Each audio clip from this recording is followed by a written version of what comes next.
नमस्कार मित्रमैत्रिणींनो, मी अमृता पारंपरिक फूडमध्ये तुमचं सगळ्यांचं स्वागत करते.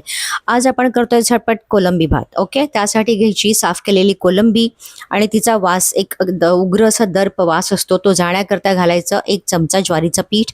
ते ठेवायचं 5 मिनिटं लावून आणि त्याच्यानंतर तिला व्यवस्थित धुवून घ्यायची परत आणि मग घालायचं त्याच्यामध्ये 1 चमचाभर तेल आणि 2 चमचे आगळ घालायचं कोकमाचं. त्याच्यानंतर चवीनुसार मीठ घालायचं, तिखट घालायचं आवडीनुसार, हळद घालायची चिमूटभर, गरम मसाला घालायचा अर्धा चमचा आणि मिक्स करून बाजूला ठेवून द्यायचं.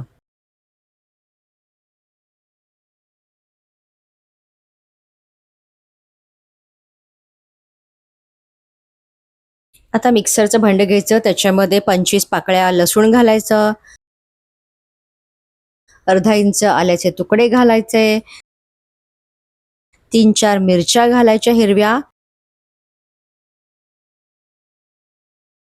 भरपूर सारी कोथिंबीर घालायची आणि मिक्सर करून घ्यायचं आहे. छान वाटप तयार झालेलं आहे. ती पेस्ट आपण व्यवस्थित कोलंबीला लावून घ्यायची आणि आपण ती झाकून थोडा वेळ ठेवून द्यायचं बाजूला. आता आपण इकडे तयारी करूया फोडणीची. ओके, त्यासाठी कुकर घेतला. कुकरमध्ये 2 ते 3 चमचे व्यवस्थित तेल घालायचं.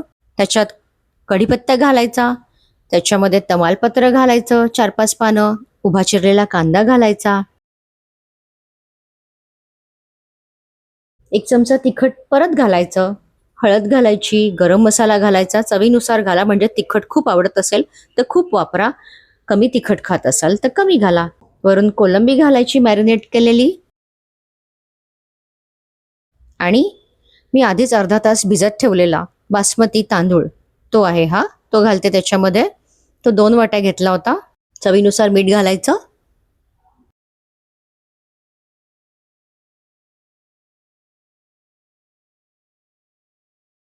आणि 2 ते 3 टोमॅटोची पेस्ट करायची मिक्सरला लावून आणि ती पण घालायची याच्यात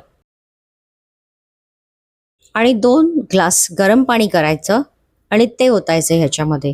म्हणजे आपला हा भात 2 शिट्ट्यांमध्ये शिजणार. चला, कुकर लावलेला आहे, 2 शिट्ट्या काढते की आपला रेडी झाला भात, कोलंबी भात. आ हा हा हा,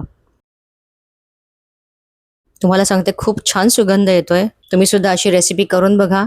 आणि हे वाढताना त्याच्यावरती असा भाजलेला तळलेला कांदा घातला तरी छान लागतं ते, त्यामुळे तेही करू शकता. आणि माझी रेसिपी आवडली असेल तर प्लीज सबस्क्राईब करा, शेअर करा, लाईक करा. थँक्यू.